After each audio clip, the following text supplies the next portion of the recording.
누가복음 20장 16절로 18절 제가 봉독합니다. 와서 그 농부들을 진멸하고 포도원을 다른 사람들에게 주리라 하시니 사람들이 듣고 이르되 그렇게 되지 말아지이다 하거늘 그들을 보시며 이르시되 그러면 기록된 바 건축자들의 버린 돌이 모퉁이의 머릿돌이 되었느니라 함이 어찌미냐. 무릇 이 돌이 떨어지는 자는 깨어지겠고 이 돌이 사람 위에 떨어지면 그를 가루로 만들어 흩으리라 하시니라. 아멘. 오늘 들어가는 질문은 갈릴리의 어부들, 보통 사람들, 아니 어떻게 보면 보통 이하의 사람들이었죠. 이 갈릴리의 사람들이 인류 역사에 가장 영원하고도 아름다운 역사를 세웠습니다.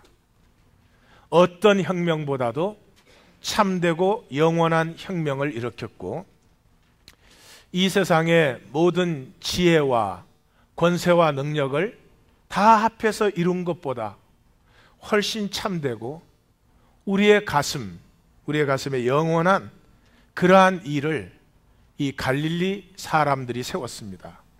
무엇이 갈릴리 사람들을 역사 창조자로 세웠을까요? 답은 말씀입니다. 그냥 말씀이 아니고 나사렛 예수가 증거한 그 하나님 나라의 말씀이었습니다. 이 나사렛 예수가 증거한 하나님 나라의 말씀은 그냥 간단하게 살면 더불어 살기예요. 더불어 살기, life together. 우리의 모든 문제는 같이 살 줄 몰라서 일어나는 거예요. 남편이 못나고 아내가 부족해서 부부간에 문제가 생기는 게 아니고요. 부족하고 못났어도 같이 살 줄 알면 얼마든지 사랑하고, 아니 그것 때문에 더 사랑하고 더 축복하고 더 격려하고 살 수 있어요. 이 신약 성경 중에 많은 부분을 차지하는 사도 바울의 말씀은 이 갈릴리 사람들은 들을 수도 없었고 듣지도 못했습니다. 이 사람들이 들었던 말씀은 나사렛 예수가 전해준 하나님 나라, 우리의 사복음서에 정리된 말씀이죠. 이 말씀이 이 평범한 갈릴리 사람들을 역사 창조자로 세웠습니다. 오늘도 제가 말씀을 이렇게 열심히 증거하는 것은 말씀을 전하는 제가 다른 목사들보다 더 낫기 때문이 아니고요. 또 우리 하나님교회 성도님들이 다른 교회 성도님들보다 자격이 더 있어서가 아니고요. 그런 것이 역사하는 것이 아니고 무엇이 나사렛 예수가 증거한 이 하나님 나라의 말씀이 역사를 새롭게 하고 역사를 진정으로 영원히 아름답게 하는 말씀의 능력이 있기 때문에 오늘도 제가 말씀을 이렇게 열심히 증거하는 것입니다. 우리의 자격에 하나님의 나라가 달린 게 아니고요. 하나님의 나라의 말씀이 우리의 가슴에 임하면 우리의 가슴 속에는 하나님의 생명이 숨겨져 있기 때문에 이 말씀이 이 생명을 피어나게 해서 그 보잘것없는 갈릴리 사람들로 하여금 역사의 가장 위대하고 아름다운 일을 이루게 한 것이죠. 그래서 이 나사렛 예수가 전한 하나님 나라 말씀, 다시 말해서 복음서, 이 복음서를 우리 목회 일기의 마지막 주제로 우리가 나누고 있는 것입니다. 잠깐 또 복습을 하겠습니다. 복음서는 이야기와 말씀 두 부분으로 되어 있습니다. 이야기는 예수님이 누구냐, 주제권, the lordship을 나타내고 있고요. 말씀은 그러므로 그 예수님을 따르는 우리가 어떻게 살아야 된다 하는 제자도를 나타내고 있습니다. 이야기에는 크게 기적 이야기와 죽음의 이야기가 있습니다. 말씀에는 비유, 지혜, 묵시, 나선언, 크게 이렇게 네 가지가 있습니다. 자, 이 이야기와 말씀을 묶어서 그 의미를 우리에게 던져주는 짤막짤막한 크고 작은 얘기들이 이 속에 흐르고 있는데 핏줄처럼 그것을 선언문 이야기다, 그렇게 부릅니다. 그래서 우리가 지금 기적 이야기, 죽음 이야기, 선언문 이야기를 나누고 있습니다. 부활절까지, 목회 일기가 끝나는 시간까지 이것을 나누는데 왜 나누고 있는지, 어디로 가는지 성도님들이 아셔야 따라오시기가 쉬울 것 같아서 알고 계시겠지만 제가 복습을 하는 거죠. 자, 기적 이야기부터 시작하겠습니다. 기적 이야기 가장 중요해요. 그 복음이 선포하고 있는 더불어 살기, 하나님 나라의 뿌리가 되는 이야기고, 그런데 우리가 가장 많이 오해한 이야기예요. 그래서 기적 이야기를 바로 아는 것이 참 중요합니다. 기적의 대가가 누구예요? 모세, 엘리야, 나사렛 예수예요. 이 모세, 엘리야, 나사렛 예수가 행하신 기적은 그냥 하신 게 아니라 패턴이 있습니다. 뚜렷하게 언제나 바다를 가름으로 시작되어서 함께 먹음으로 마감되어지고, 그 사이에는 치유와 축기와 정결함이 나타납니다. 다시 말해서 바다를 가른다, 물을 가른다는 것은 이 성경에서는 물이 무슨 권세이죠? 케이아스, 혼돈의 권세입니다. 흑암과 혼돈과 깊음이, 혼돈과 공허와 흑암이 깊은 것이 이 물의 권세거든요. 그래서 창세기에서 하나님의 신은 수면 위에, 그 수면은 H2O가 아니죠.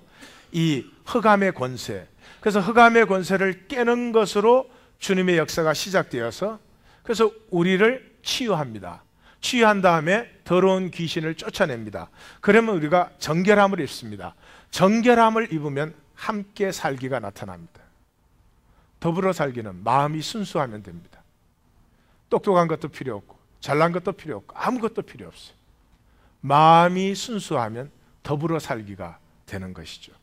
자, 그래서 마가복음에 들어가면 마가복음 시작하자마자 전반부 후반부에 기적이가 나오는데 똑같은 패턴으로 풍랑을 잠잠케 하신 후에 축기, 치유, 정결하게 하심이 나오고 오병이어에 함께 먹음이라. 후반부 들어가도 무리로 걸으시고, 그 다음에 치유하시고 축기하시고 정결케 하시고 칠병이어에 함께 먹음의 이야기.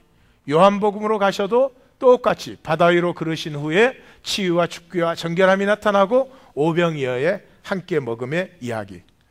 또 엘리야의 기적, 엘리사의 기적을 보시면 이 우리가 함께 먹음, 더불어 살기는 예수님을 모퉁이 돌로만 이루어지는 것이기 때문에 엘리와 엘리사의 기적의 결론은 함께 먹음이 되지 않고 뭘로 나타나죠? 물로 나타납니다. 물가에서 기적적으로 살고 가뭄, 드디어 비가 내리게 하는, 물을 다스리는 기적으로 시작되어서 그 안에 먹임과 살림이 나타납니다. 엘리사의 기적도 요단을 가르는 것으로 시작해가지고 새 도끼가 떠오르게 합니다. 물의 권세가 이뤄진 것이죠. 그러는데 그 안에 먹임과 살림은 두 번씩 나타나요. 왜? 엘리사는 갑절의 영감을 받았기 때문에. 자, 무엇보다도 이 모든 기적의 원형, 아르케타입이 되는 모세의 기적을 보시면 어떻게 나타나죠? 홍해를 가르고 마라의 쓴물을 고치고 노뱀으로 백성을 치유하고 반석에서 물이 나오게 한 후에 광야에서 만나를 함께 먹음. 그래서 기적이라고 하는 것이 아무렇게나 함부로 하는 것이 아니라 하나님이 이 땅 가운데 무엇을 이루시고 계시는가, 하나님이 누구이신가 하는 것을 나타내는 하나님의 사인. 그래서 요한복음은 모든 기적을 사인, 표적이다 그렇게 하죠. 그래서 기적에서 제일 중요한 것은 믿음을 유발시키는 주님의 자기 계시예요. 근데 우리는 거꾸로 이해를 하고 있죠. 믿음이 좋으면 기적을 일으키는 줄 알아요. 믿음이 아무리 좋아도 하나님을 컨트롤해서 하나님의 기적을 일으킬 수는 없어요. 그런다고 돌아다니는 사람 있으면 조심하시고, 그런데 가서 머리 더 밀지 마시고, 그런 이제 그 거렁뱅이 신앙도 아니죠. 믿음이란 하나님의 사랑을 믿고 내가 나로 담대해서 내게 주신 생명을 살아나가는 게 믿음인데, 자꾸 뭐 하나님한테 잘 보여야 뭐를 좀 받을 것 같은 그런 성황당 신앙은, 신앙이라고 하는 걸 붙이기조차 부끄러운 일인데 이제는 다 끝난 줄 믿습니다. 그래서 믿음이 좋으면 기적을 일으키는 것이 아니고요, 기적은 하나님께서 자기와 자기가 하시는 일을 나타내시는 하나님의 자기 계시다. 그래서 마가복음의 기적들을 보시면 기적의 원인이 병자의 믿음인 경우는 두 번밖에 안 나타나요. 그 나머지는 제3자의 믿음이거나 치유자의 믿음이거나 믿음이 없는데도 그냥 역사하세요. 그리고 대부분 예수님께서 주권적인 판단으로 그걸 행하시는 거죠. 그래서 우리가 일반적으로 가지고 있는 믿음 좋으면 기도를 세게 해가지고 하나님의 기적이 일어난다, 갖다 버리십시오. 그것은 생명을 거렁벙이로 거지로 만드는 것이죠. 요한복음은 이것을 분명하게 하기 위해서 요한복음에서는 표적이라고 부르면서 이 표적이 나타남에 사람들이 예수를 믿었다 믿었다 믿었다 그렇게 반복하죠. 그래서 제일 20장에 가시면 이 모든 표적을 기록한 목적은 그가 예수가 그리스도여 하나님의 아들이심을 믿게 하고 또 생명을 얻게 하기 위해서. 그래서 기적의 완성은 어디에 있느냐? 함께 먹음에 있다. 코이노니아. 함께 먹는 사람들이 누구죠? 한 가족 된 사람들이죠. 한 형제 자매 된 사람들이죠.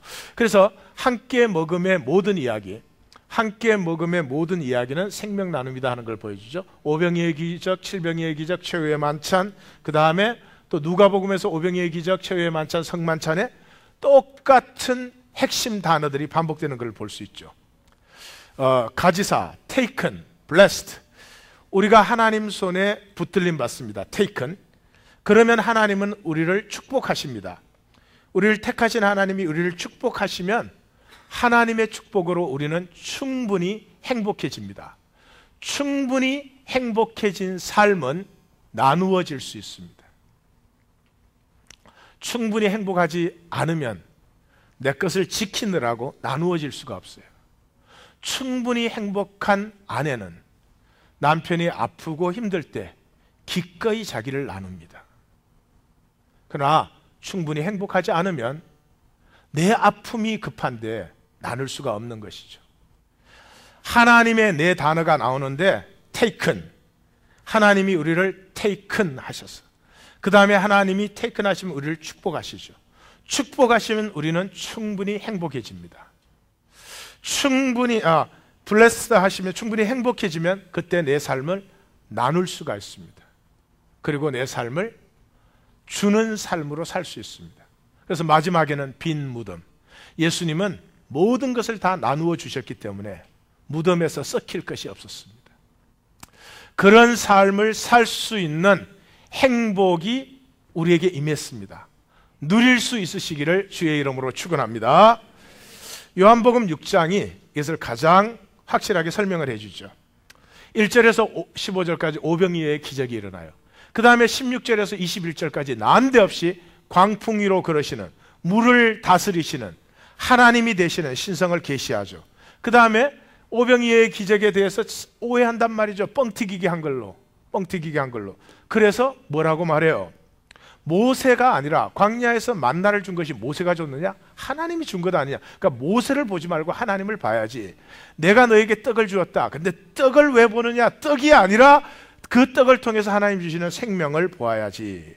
그런데 너희가 진실로 진실로 너희에게 이르노니 나를 찾는 것은 표적을 본 까닭이 아니요, 표적을 봄으로 하나님의 계시를 만난 것이 아니라 떡을 먹고 배불러서 찾는구나. 이 시대의 교회 생활도 하나님께서 우리에게 허락하시고 피어나게 하시는 그 생명을 만난 것이 아니라 떡을 좀 더 가지려고, 어떻게 하나님 잘 섬기면 조금 더 매상이 올라가게 하시려나, 이렇게 잘못될 수 있는 거죠.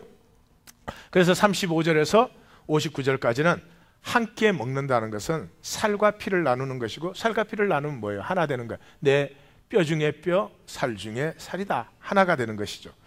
그래서 나는 생명의 떡이니 내게 오는 자는 결코 줄이지 아니할 터요, 나를 믿는 자는 영원히 내 생명과 교통하게 하는 자는 이제는 목마름도 배고픔도 더 이상 있을 수가 없죠.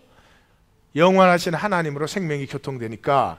그래서 내 살을 먹고 내 피를 마시는 자는 내 안에 거하고 나도 그의 안에 거한다. 온전한 하나됨을 누린다. 그러므로 인자의 살을 먹고 인자의 피를 마시지 아니하면 너희 속에 생명이 없다.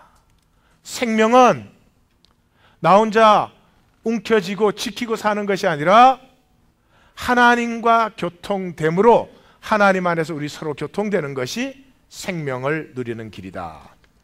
그래서 교회가 무엇이냐? 교회는 이 함께 먹음의 사람들이다. 코이노니아의 사람들.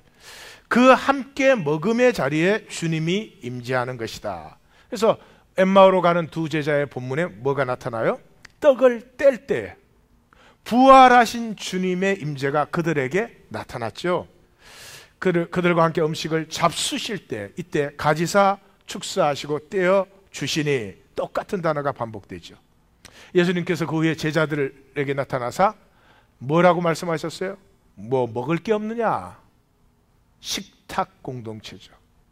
그랬더니 구운 생선 한 토막을 드리니 받으사 그 앞에서 잡수시더라. 이런 본문 얼마나 좋아요. 저도 예수님을 닮은 점이 있구나. 나는 생선구이를 좋아한다. 발가락이 닮았네. 자, 사도행전에 가면 1장 4절에 사도들과 함께 모이사, 우리는 번역을 그렇게 했지만 그 단어가 수나기소마이, 함께 먹을 때 하는 단어예요. 순 더불어 with라는 단어거든요. 기소마이, 먹는다는 단어예요. 그래서 교회가 어디에 이루어지는 것이요? 순전한 마음으로 기뻐하며 함께 먹는 사람들, 그게 하나 된 것이고 그것이 생명이 통하는 자리고 그것이 바로 교회다. 사도행전 10장에 부활하신 주님이 누구에게 나타났냐?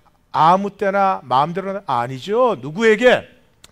예? 그를 모시고 음식을 먹은 우리에게 영적 부활하신 주님의 현현이 나타나지 않았느냐. 그래서 그들이 더 머물기를 청했다 할 때 그 더 머물기도 단어도 함께 먹음을 청했다 하는 단어예요. 기적 이야기. 기적 이야기의 목적은, 기적 이야기는 하나님 자기를 나타내시는 것이고 하나님이 자기를 나타내시고 자기의 목적이 나타난 자리에는 우리가 라이프 투게더, 함께 먹으며 더불어 하나 되어 사는 사람들이 된다. 그리고 그것이 교회다. 두 번째, 죽음 이야기. 죽음 이야기에는 할 말이 많지만 결론만 얘기합시다. 예수 그리스도의 십자가의 죽음이 보여주는 것은 죽음은 생명의 끝이 아니다. 생명의 끝이 어디 있습니까? 하나님의 생명을 우리에게 주셨는데 끝이 어디에 있어요? 영원하죠.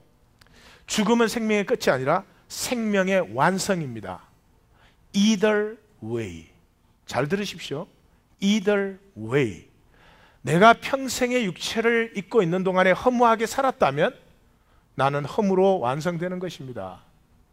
내가 생명을 갖고 생명을 누리는 삶을 살았다면 영원한 생명으로 피어나기 시작하는 것입니다. 그래서 예수님의 십자가의 죽음이 일어났을 때 숨어서 예수를 따르던 아리마대 요셉이나 니고데모가 예수님의 제자인 것을, 예수님이 메시아인 것을 드디어 인정할 수 있었죠. 예수님이 누구냐 하는 것이 죽음에서만 나타나기 때문에 복음서를 읽으시면 예수님이 메시아라는 것을 미리 안 사람들이 많이 있잖아요. 근데 뭐라 그래서 항상 절대로 말하지 말라. 언제까지? 인자가 영광을 받을 때까지. 십자가의 죽음이 나타날 때까지 절대로 말하지 말라. 왜냐? 죽음 전까지의 누구라고 하는 것은 다 가짜예요. 죽을 때 봐야 하는 거예요. 그러나 지금과 죽음의 사이에 정말 반전이 일어날 수도 있어요. 죽음의 시간에 내 삶이 뜨뜻하고 자부심이 있고 하나님 앞에 감사함으로 주님 앞에 설 수 있는 그런 삶이 되시기를 주의 이름으로 축원합니다. 백부장이 죽음을 보고 정녕 하나님의 아들이었도다 그렇게 말하잖아요. 베드로와 가룟 유다가 같이 있을 때는 똑같았겠죠. 다른 점이 뭐가 있었겠어요? 예수님에 대한 예언은, 모든 예언이 뭐죠? 예수님으로 말미암아 세움받는 사람이 있을 것이고 걸려서 넘어지는 사람이 있을 것이다. 예수님이 갈라지는 분기점이 돼요. 예수님 앞에 섰을 때 내 삶이 가짜인지 진짜인지 그때 분명해져 버리는 거죠. 그러니까 항상 분기점이 됩니다. 그래서 베드로와 가룟 유다가 같이 있을 때 다른 점이 없어 보였죠. 그랬는데 십자가가 딱 나타나니까 베드로는 베드로, 가룟 유다는 가룟 유다 그렇게 되는 거죠. 죽음의 이야기는 무엇보다도 죽음에서 자유할 때만 우리는 생명을 누릴 수 있다. 그래서 이 예화로 고홍산 할아버지의 얘기를 제가 여러 번 드렸더니 성도님들이 곧자는 듣기도 싫다 이러더라고요. 그래서 메뉴를 바꿨어요. 하컨슨. 도전할 수 있는, 죽음을 이겨낸 사람, 죽음에서 자유한 사람만이 어려움과 불안과 두려움의 도전을 향해서 나아갈 수 있어요. 죽음을 향해서 나가는 사람이 생명을 사는 사람이죠. 세 번째, 선언문 이야기. 선언문 이야기는 클라이막스에 도달하는 짧은 이야기. 어떤 교훈을 짤막한 얘기 속에, 우리 교회 명상 같은 거죠, 했기 때문에 교훈도 기억이 되지만 스토리 속에 담았기 때문에 전하기도 쉽고 기억하기도 쉽고 또 전달하기도 쉽고. 그런데 이 선언문 이야기는 예수께서 싸우시며 세우신 가치와 그 세계관을 나타내는 것이다. 이 선언문 이야기에는 교정, 칭찬, 반대, 간청, 질문, 이렇게 성경에는 5가지 종류가 있는데 교정 이야기 3개, 칭찬 이야기 3개를 봤고요, 반대 이야기를 오늘까지 5개를 보고 있습니다. 왜 반대 이야기를 더 많이 보나? 사실은 교정과 칭찬 얘기가 훨씬 더 중요한데 반대 이야기는 우리에게 적용이 되는 이야기예요. 실제적인. 그래서 이 반대 이야기를 오늘로서 5개, 다음 주에 maybe 하나 더, 아니면 이제 다음으로 넘어갈 텐데, 그래서 구조는 action, question, response. 예수님이 뭘 하시면 사람들이 거기에 대해서 질문을 해요. 그럼 response. 또 사람들이 뭘 하면 예수님이 거기에 대해서 질문을 해요. action, question, response. 대표적인 반대 얘기, 지난주에 본 누가복음 15장, 16장. 돈의 목적이 뭐냐? 더 많은 돈을 벌기 위해서냐? 그건 어리석은 거죠. 더 재물이 많은 것은 축복입니다. 신명기에 재물이 많은 것이 하나님의 축복 중에 하나입니다. 하나님의 축복이 전부는 아니지만 하나님이 재물을 더 가지라든지 돈을 더 가지라는 것을 절대로 반대하지 않습니다. 그러나 목적은 아니지. 아니, 돈 가진 목적이 돈 더 벌려고 그럼 계속 벌다가 죽네? 그건 아니지. 돈의 목적은 뭐예요? 더불어 사는 삶의 기쁨을 누리기 위해서. 아니에요? 아니, 돈이 아무리 많아도 더불어 사는 삶의 기쁨이 없으면 그 돈 무슨 소용이 있나요? 그래서 2 비유를 주시죠. 하나는 청지기의 비유를 줘요. 이 청지기는 뭐예요? 말씀을 맡은 청지기죠. 구약의 지도자들은 말씀을 맡아갖고 백성에게 죄책감만 더 줘. 죄책감만. 더 비친 것만 확인해 준단 말이에요. 열심히. 안 되겠다 너희들은. 그래서 이 세리와 창기들을 보면 인간 취급도 안 하는 사람들. 그런데 그 창지기가 깨달았어요. 주인의 뜻이 뭐예요? 희년적 탕감. 이 연약하고 부족하고 넘어지고 죄악된 삶, 그럼에도 불구하고 그 삶을 통해서 우리가 언젠가 유업자로 완성되고, 유업자로 완성되고 나면 몇 번 넘어졌냐? 아무 상관없어. 얼마나 죄를 많이 졌냐? 그거 아무 상관없어요. 김연아 선수가 올림픽 금메달 따면은 그동안에 몇 번 넘어졌냐? 많이 넘어질수록 더 영광스러운 거예요. 할렐루야. 옆에 분에게 그래서 제가 많이 넘어져요. 네. 그래서 그리고 부자와 나사로 이야기를 통해서는 뭐예요? 그래서 재물 가지고 self-serving, self-satisfying. 자기밖에 모르고 전부 그게 자기만을 위한 것인 줄 알고 사는 삶. 그럼 반드시 반전을 만난다는 거지. 영원히 그렇게 안 된다는 것이. 영원히 그렇게 살 수는 없는 것이죠. 반드시 반전을 만나게 된다. 여기까지가 복습이었습니다. 자, 누가복음 오늘 본문에 다시 한번 들어가 봅시다. 자, 누가복음을 보시면 전체에서 핵심되는 부분이 갈릴리 사역, 유대 사역, 그 중간에 예루살렘을 향하여 올라가는 여정, On the way to Jerusalem, 이게 가장 긴 부분이다. 그래서 지난주에 이 부분이 제자도 섹션인데 핵심이 되는 15장, 16장을 우리가 보았죠. 갈릴리 사역에서는 예수가 메시아 되심, 이 유대 사역에서는 예수님의 사역의 목적이 뭐냐 하는 것을 보여주는 것입니다. 그러면 유대 사역을 들어가 보십시다. 유대 사역을 들어가 보시면 한가운데 오늘 우리가 읽은 본문은 포도원 농부 비유의 결론 부분만 읽었거든요.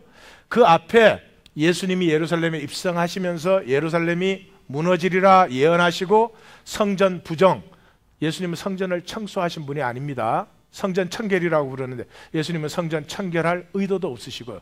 이것은 성전이 아니라 강도의 균열이다. 그렇게 강도의 소굴이라고 불렀죠. 그러니까 종교 지도자들이 무슨 권세로 By what authority you doing that and you saying that 그 얘기를 한 것이고, 이 뒤에 가면은 논쟁이 일어나죠. 세금을 뭐 가이사에게 바쳐야 됩니까? 안 바쳐야 됩니까? 뭐 부활하면 누구하고 살아야 됩니까? 이런 거. 너희들 잘못 알고 있다. 서기관과 과부의 얘기를 통해서 잘못 살고 있다. 서기관이 거룩한 것 같이, 서기관이 하나님의 뜻에 따라 사는 것 같이 아니야. 누가 더 하나님의 뜻을 따라 살아? 과부가 그렇게 살아. 그런데 끝까지 그렇게 살 수 없다. 반드시 심판의 시간이 온다. 이게 유대 사역의 전체 내용이에요. 그래서 모퉁이돌을 중심으로 잘못된 성전 종교를 얘기해주고 반드시 심판이 온다 하는 것을 얘기하고 있습니다. 자, 그러면 오늘 본문으로 들어가 봅시다. 배경은 예수님의 사역의 목적이죠. 예수님을 모퉁이돌로 전혀 새로운 성전을 건축하고 있다. 나단 선지자가 그랬죠. 돌로 된 성전 아니다. 짓지 말아라. 그랬어요. 이사야 선지자가 하늘이 하나님의 보좌여 땅이 하나님의 발등상인데 너희가 손으로 어떻게 하나님을 위한 성전을 짓겠느냐. 스데반 집사가 그 얘기를 순교 때 다시 했을 때 사람들이 귀를 막고 이를 갈며 스데반을 돌로 쳐 죽였다. 종교인들은요, 종교 지키는데 미치는 것 같아요. 종교는 당연히 사람들이 사랑하며 함께 살게 만들어야 되잖아요. 근데 종교가 부딪히면 사람 죽이는 건 아무것도 아니에요. 인류 역사에 종교가 어느 종교가 됐든 종교가 부딪히면 사람을 죽여요. 세상에 이렇게 거꾸로 된 일이 어디에 있어요? 하나님이 종교 만드셨어요? 생명을 창조하시고 생명을 복되게 하시는 거죠. 그 생명은 더불어 사는 길 외에 다른 길이 없어요. 생명은 홀로 살 수가 없어요. 생명은 더불어 살고 교통할 때 생명으로 피어나는 거죠. 그래서 예수를 모퉁이돌로, 생명 자체만을 모퉁이돌로, 하나님의 성전은 생명이 하나로 연결되어서 생명이 교통하는 것이 하나님의 성전이지, 헤롯이 돌로 지은 성전이 무슨 성전이에요. 그래서 그 성전 파멸을 예고하고 성전을 부정하니까 무슨 권세로 너가 성전을 부정하고 성전 파멸을 예언하는가? 그러니까 예수님이 뭐라고요? 내 생명을 들여서, 생명 드림이 모퉁이 돌이 되어서 서로 간의 생명 드림을 기뻐하는 하나님의 나라, 하나님의 새 백성들이 일어서는 것을 너희가 보게 될 것이다. 그래서 이 교훈은 예수님께서 주도적 교훈으로 세우십니다. 이 예루살렘 사역에서는 사람들이 도전하면 예수님이 반응을 하는데요, 이 부분은 그가 또 이 비유로 백성에게 말하시기를 시작하니라. 예수님이 이니시에이티브를 가지고 예수님이 말씀하시는 거죠. 내용은 간단합니다. 포도원 주인이 농부들에게 세를 주고 타국에 오래가 있었습니다. 그래서 종들을, 비유에는 세 종들을 보내어 소출을 받으려고 하는데 능욕하고 모두 쫓아버렸습니다. 마지막으로 아들을 보냈는데 아들을 죽이고 포도원을 차지하려고 했습니다. 주인이 할 수 없이 농부들을 진멸하고 다른 사람에게 맡겼다 하는 얘기입니다. 자, 예수님의 해석이 이어서 나옵니다. 건축자들의 버린 돌이 뭐를 말하는 거죠? 맡은 자들이 거부한 것. 맡은 자들이 예수님의 생명 나눔을 거부했습니다. 왜? 위임받은 것을 자기 것으로 만들기 위해서. 그래서 모퉁이 돌이라고 하는 것은 시편 118편을 인용하는 것인데, 이 모퉁이 돌, 자기 생명을 기꺼이 나누어 주는 이 모퉁이 돌이 새로운 공동체의 핵이 되어서 하나님의 뜻을 따라 생명을 나누며 즐거워하는 사람들이 세움을 받게 될 것이다. 그런데 여기 돌, 모퉁이 돌이라고 하잖아요. 이 돌은 그 당시에 돌이라는 것은 불변하고 영원한 것을 상징하죠. 그래서 이 돌과 충돌하면 멸망한다. Either way. 사람이 돌에 부딪혀도 박살이 나고 돌이 사람에 부딪혀도 박살이 난다. 무슨 말이에요? 돌에 부딪히지 말라는 거죠. 그럼 어떻게 하나? 돌과 연결이 되어 하나 되는 자는 영원히 세움을 받는다.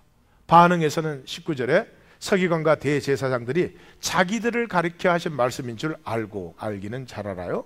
종교 지도자들이 이게 우리 얘기구나 하는 걸 알고 예수를 죽이려고 했다. 자, 의미를 나누십시다.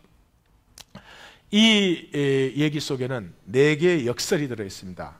첫 번째 역설은 종교 지도자들, 하나님의 대리자로 자처하고 하나님을 가장 잘 알고 하나님을 가르치는 사람들로 자처하는 종교 지도자들이 하나님도 하나님의 뜻도 모른다라고 하는 역설을 보여주고 있습니다. 주인이 부재하는 것은 생명 성숙을 위한 일시적인 현상이에요. 주인이 없어야 주인의 뜻을 따라 섬기든지 주인에게 반대하든지 진정한 자기가 나타나게 되는 거죠. 그래서 만약에 주인의 뜻을 따라 섬겨도 주인이 쳐다보고 있는데 주인의 뜻을 따라서 하면 그게 진짜인지 가짜인지 알 수가 없잖아요. 그래서 중심의 진실함과 자원하는 심령, 시편 51편, 이것이 피어나게 하려면 주인의 부재가 필요하다 이 말이죠. 일시적인 부재를 주는데 이 일시적인 부재가 전부인 줄 알고 현상을 조정해 가지고 자기 뜻을 이루려고 하는 그 배후에는 뭐가 있죠? 주인과 영원히 만나지 않을 것으로 생각합니다. 영원히만. 사랑하는 성도님들, 제가 목회하면서 깨달은 것 중에 하나가 사람들이 천국과 지옥 얘기를 굉장히 싫어한다라는 걸 깨달았어요. 왜냐 그러면 이 책임의 얘기는 모두에게 부담스럽기 때문에. 그래서 세상은 천국과 지옥이 없는 쪽으로 자꾸 몰아갑니다. 우리가 아무리 없다 그래도 있는 건 있는 거고 있다 그래도 없는 건 없는 거죠. 여러분, 천국과 지옥은 반드시 있습니다. 왜 그렇죠? 우리가 인격적인 존재이기 때문에. 인격적인 존재이기 때문에 한평생을 살고 나서 내가 누구로 살았다는 것을 없앨 수도 없고 어떻게 할 수가 없어요. 인격적인 존재이기 때문에 누가 나를 판단하는 것이 아니고요, 누가 나를 어떻다라고 하는 것이 아니고 내 자신 스스로가 내가 허물을 살았는지 생명을 갖고 왔는지 아는 것입니다. 그리고 그것은 반드시 패하지 않습니다. 그래서 속지 마시기 바랍니다. 삶을 책임 있게 사는 사람이 결과를 부인하는 법은 없습니다.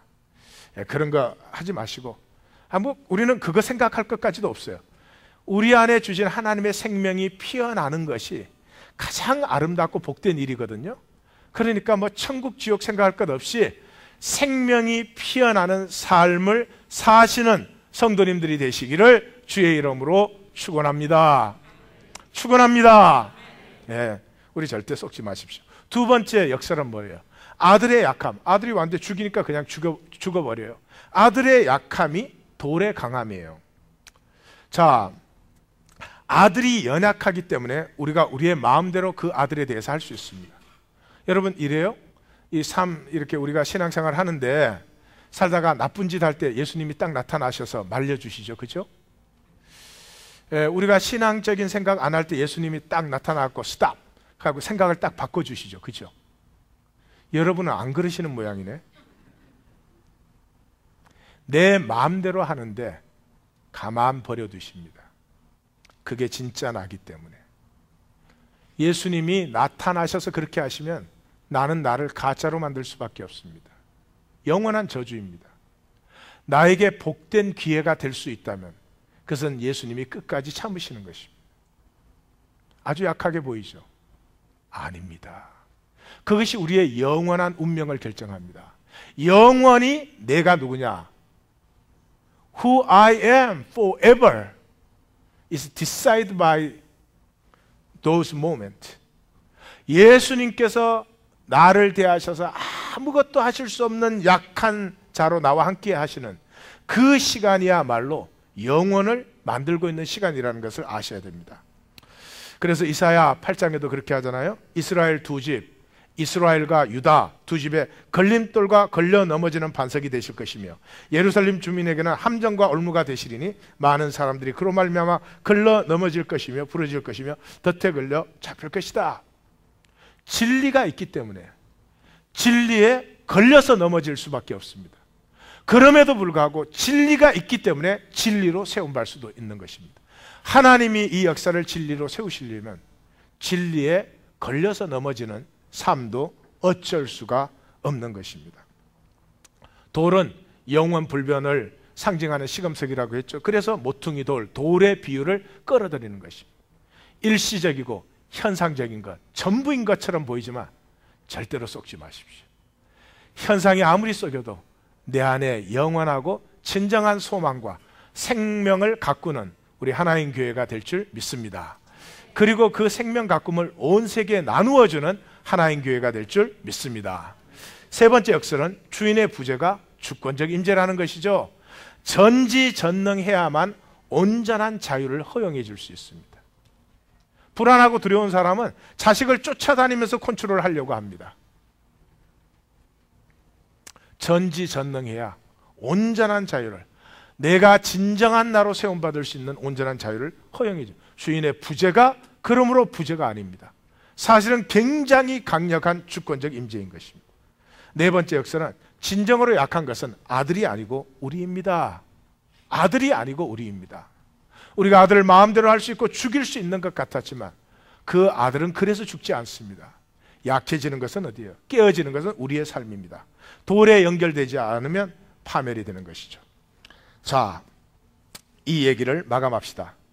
결론적 역설은 무엇입니까? 문제를 현상에서 보면 불가능한 미궁이에요. 제가 이 목회를 하면서 목사님들을 만나면 목사님들이 종종 하시는 얘기가 사람이 안 변한다는 거예요. 저는 항상 사람이 안 변하면 목회를 뭐하러 하나? 그게 또 저한테는 질문이에요. 그리고 아마 우리 하나님 교회에 오신 분들은 다 변하셨다는 간증을 갖고 계실 거예요. 많이 변하셨든 적게 변하셨든 아마 대부분은 그렇게 해요.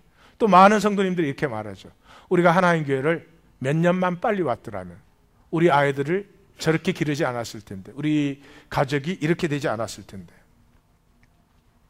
그럼에도 불구하고 참 인간 문제 해결이라는 게 불가능하게 보입니다. 제가 그 부부 상담을 많이 하는 편인데, 부부를 만나보면 남편의 문제가 남편의 문제면 간단해요. 남편의 문제는 남편의 문제만이 아니고 남편의 문제는 시아버지, 시어머니, 시누이, 시오라버니, 시동생, 시금치, 뭐 시자는 다 들어와. 시금치는 아닌가?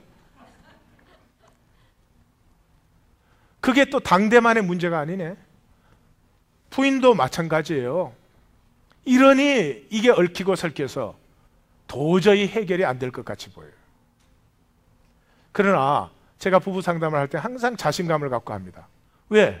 현상은 절대로 문제 해결이 불가능해 보이는데요, 본질에서는 간단합니다. 본질에서는 부부 사이가 그렇지 않아요? 왜 결혼했어요? 사랑하고 행복하고자 결혼했잖아요. 그러면 부족하고 못나고 지금 현재 잘못하고 있어도, 지금 현재는 거꾸로 살고 있어도 믿어주고 축복하고 격려해주고 그러면 반드시 행복은 다시 가꾸어지게 되어 있습니다. 본질을 보면 간단해요. 본질을 보면 자녀에 대해서 실망하거나 절망하십니까? 현상 보고 있기 때문에 그래요. 그 아이 속에 들어있는 생명핵을 만나기 시작하면 소망을 걸려고 하는 게 아니라 소망은 저절로 생겨나고 그 아이를 축복할 수밖에 없게 되고, 그 아이의 죽었던 기가 살아나면서요, 그 아이가 달라지기 시작해요. 항상 그렇습니다. 세계의 문제가 얼마나 복잡합니까? 제가 리서치를 할까 그러다가 리서치 안 하고 제가 기억하는 것들만 썼어요. 중국의 신장, 위구르 사람들. 사실 위구르 문화가 중국 문화를 중국 문화 되게 해준 거예요. 근데 어쩌자고 지금 저렇게 핍박하고 죽이냐 이 말이죠. 나이지리아 같은 데는요, 이 북쪽은 이슬람이고 남쪽은 크리스찬이에요. 죽이라고 싸워요. 어쩌자는 거예요? 왜 종교가 사람을 죽이냐 이 말이에요. 난 이해가 안 가는 것이죠. 아이보리 코스트는요, 코코아를 싸게 기르기 위해서 어린아이들을 10만 명을 잡아와 가지고 강제 노동시키고 있어요. 돈 주는 것도 아니고 어린아이를 잡아와서 강제 노동을 시켜요. 초콜릿 싸게 만들려고. 이 제1세기 사람들이 그걸 다 알면서 초콜릿 싸게 먹으려고 그건 모른 척합니다. 우리의 자녀가 거기에 잡혀가 있다. 여러분들 가만히 있으시겠습니까? 이 가난 소말리아 우리 세상에 먹고 살 수가 없어서 난민센터로 오는 그 사람들을 도적질하는 거죠. 또. 우리 경제 문제는 그리스가 지금 넘어지면은 스페인, 이탈리아 줄줄 따라오는데 유럽 전체입니다. 유럽에서 지금 제일 건강한 그 경제가 어디예요? 독일 경제 아닙니까? 근데 독일 경제가 위험 요소를 굉장히 많이 가지고 있습니다. 무슨 얘기입니까? 자본주의, 지금 자본주의 쓰지 못합니다. 반드시 무너집니다. 한국이 아무것도 모르고 무슨 복지를 지금 양당이 더 많이 주겠다고 자기네 돈인 것처럼. 여러분, 사람을 살려내고 사회를 살려내려면 억눌렸던 길을 살려줘야 되는데 교육 못 받고 가난하고 충분히 가지고 누리지 못해서 억눌려진 길을 살려야 사람이 사는데 길은 살리지 않고 돈 몇 푼 나누어 준다고 그 사람들이 살아날 수 있습니까? 영원히 빈곤층에 묶어버리는 것이지. 이게 문 하나. 테러리스트들 하마스, 알카에다, 아프가니스탄, 파키스탄, 북한, 헤즈볼라, IRA, 스리랑칸 타밀 타이걸, 우리도 하나임 타이거 하나 만들어요. 여러분, 아마존에는 지금 이 마치코 피로라고 하는 족속이 벌거벗고 사는 족속이에요. 외부와 접촉이 전혀 없었습니다. 그런데 그 밀림을 마구잡이로 잘라내고 있을까? 1초에 미국 축구 경기장 하나만큼씩 없어지고 있습니다. 열대우림이. 우리 자녀 세대는 숨도 못 쉴지 몰라요. 물론 산소 사 먹어야 됩니다. 그때는. 지금 우리가 물 사 먹죠? 우리 부모들이 물을 사 먹는다 그러면 기절초풍을 했을 거예요. 걔들 산소를 사 마셔야 됩니다. 두말할 것도 없습니다. 그렇게 되니까 이 사람들이 노출되는 거예요. 이 사람들은 노출되면 면역성이 없기 때문에 독감에만 걸려도 몰살됩니다. 남미의 유럽 사람들이 그것도 선교의 이름으로 들어가면서 6천만 명이 죽었어요. 그때 6천만 명이면 지금 6억 명이 넘습니다. 저런 종족이 지금 최소한 우리가 아는 것으로는 15개 종족이 위험을 직면하고 있어요. 계속 자르고 있습니다. 인신매매. 지금 지구상에서 가장 활발한 사업이 불행하게도 인신매매입니다. 매춘이에요, 매춘. 보고된 바에만 4,200만 여성이 이 매춘에 종사하고 있습니다. 나이가 13살에서 25살이에요. 대부분이. 지금 오늘 슈퍼볼 하잖아요. 인디애나폴리스에 벌써 10,000명이 그걸로 직결했어요.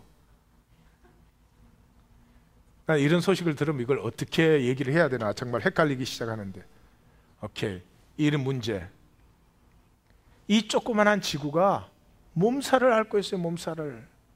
근데 이 간두자 이 말이죠.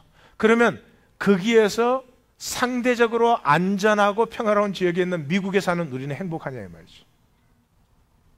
미국에 돈 많으면 행복하냐 이 말이죠. 행복하면 마약하겠어요? 행복하면? 이 문제 어떻게 해결합니까? 해결됩니다. 간단하게. 그분이 나사렛 예수예요. 예수님은 더불어 살 줄, 이 모든 복잡한 문제가 함께 살 줄을 몰랐어요. 함께 사는 것만 배우면 모든 것은 자연스러워지게 돼 있어요.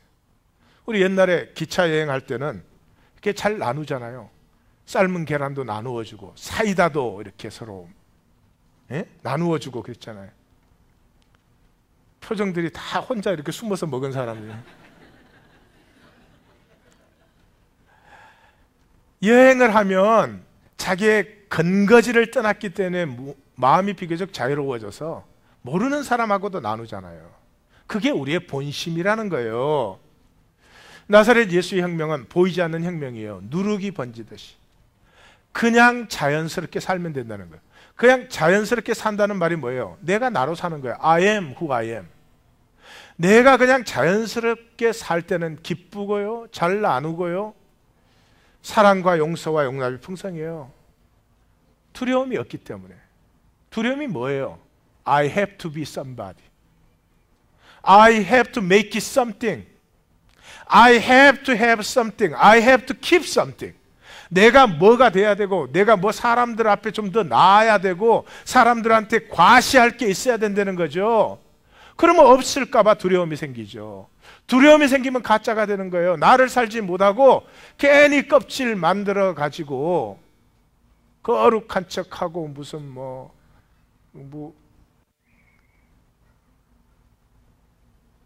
문제가 있으면 아프다 그러면 되지 뭘. 아프다 소리를 못하고 기도하면 돼요. 지가 나보다 기도 더 잘해? 신경질 나게 그냥. 진정한 용기는 내가 나일 수 있는 그 courage to be who I am. 자기 자신으로 사는 사람은 면역성, 저항성, 도전성이 충만해요. 어려운 일이 있으면 한번 해보자 이렇게 되는 거죠. 뭐 남들이 뭐라고 해도 왜 남에게 지배를 당해요? 남이 나를 보고 뭐 심지어 못생겼다 그런들 그 사람 그 사람의 관점이지. 사람이 웃기는 게요, 못생겼다 그러면 굉장히 기분 나빠해요. 근데 말 안 하고 생각만 하면 또 좋아해요. 참, 이런 웃기는 삶을 살겠느냐 이 말이죠. 예수님의 해결책은 뭐예요? 자신만으로, 내가 나 된 것만으로 행복하면, 무엇을 이루는 것도 아니고 무엇을 해야 되는 것도 아니고 내가 나인 것으로 행복해지면 헛된 욕망은 그냥 그림자가 없어져 쓰러져 버리는 것이고 자연스럽게 우리는 함께 사는 것이다. 저 아프리카의 얘기가 남의 얘기 같습니까? 우리의 자녀의 얘기라면 어떻게 우리가 이렇게 있을 수가 있겠어요? 예수님의 말씀을 잘 들어보십시오. 공중의 새를 보라, 심지도 않고 거두지도 않지만은 하늘 아버지께서 기르시나니 이것이 너희들보다 귀하지 아니하냐? 들의 백합화를 보라, 길쌈과 수고하지 않지만은 솔로몬의 모든 영광이 이보다 못하였다. 오늘 제가 주보 안에 명상을 넣었어요. 혁명가가 스승을 찾아와 가지고, 아니 우리의 노력 때문에 역사가 이만큼 진보되지 않았습니까? 우리가 피를 흘림으로 민주주의가 세워지지 않았습니까? 예, 그렇고 말고죠. 그런데 왜 당신은 제자들에게 아무것도 하지 않아도 된다고 반행동을 가르치는 것입니까? 스승이 대답했어요. 네, 바람이 불지 않아도 잎은 떨어지니까요. 바람이 불어야만 잎이 떨어지는 게 아니에요.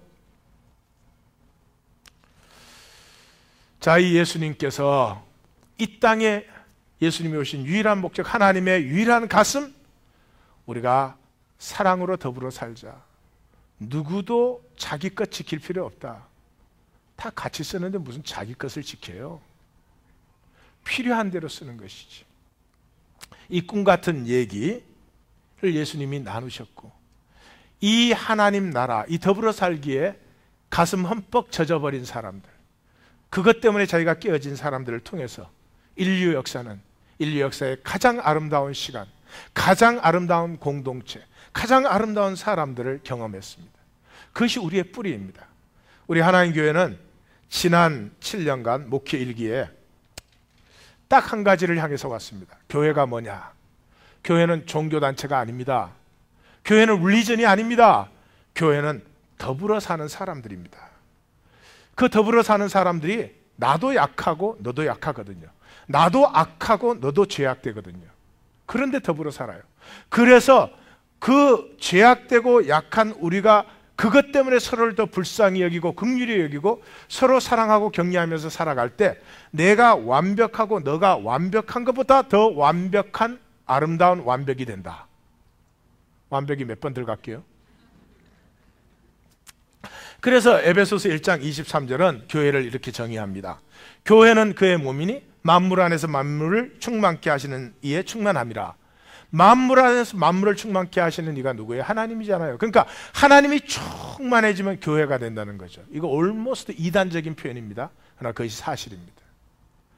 나도 부족하고 너도 부족하기 때문에 내가 너를 고치는 것이 아니고 너가 나를 가르치는 것이 아니고 부족하기 때문에 더 용서하고 사랑으로 품어서 하나가 될 때, 거기에 온전함보다 더 아름다운 온전함이 나타난다. 온전함이 몇 번이었죠? 목회 2기. 올해 부활절부터 2019년 부활절까지의 우리의 목표는 친구됨입니다. 친구가 된다는 것이 무엇입니까? genuine relationship. 내가 나로, 친구 사이에 뭐를 해줘야만 친구가 되면 친구 아니죠. 뭐가 자격이 있어서 친구가 되면 친구가 아니죠. 그냥 친구가 친구인 것이죠. 그래서 이 친구는 모든 관계가 도달하는 최종 도착점이에요. Every relationship evolves into the friendship.